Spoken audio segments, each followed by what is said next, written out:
আপনারা জানেন এই এলাকার এমপি কে বলেন? সুমন মন্ডল।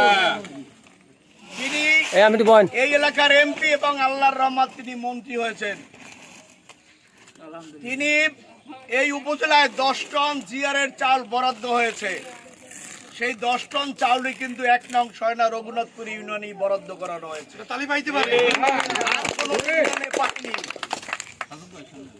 এজন্য আমাদের এই আসনের প্রাণপ্রিয় নেতা জনাব তারেক রহমানের স্নেহভাজন গণপ্রজাতন্ত্রী বাংলাদেশ সরকারের মাননীয় গণপূর্ত মন্ত্রণালয়ের মাননীয় প্রতিমন্ত্রী জনাব আলহাজ আহমেদ সোহেল মঞ্জুর সুমন ভাইকে আমরা ধন্যবাদ এবং কৃতজ্ঞতা জানাই। আজকের এই সভা থেকে তার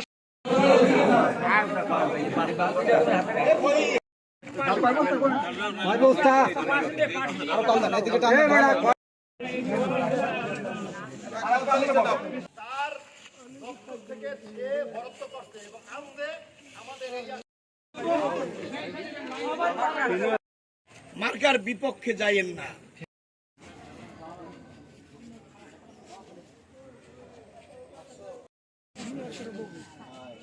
এই সমস্ত ধোঁকাবাজ হিন্দুদেরকেও ডমিনেশন এই নিজেদেরকে বিক্রি করবেন না, খাইতে পারেন। ওই 5 দিন 7 দিনের জন্য আপনারা কেন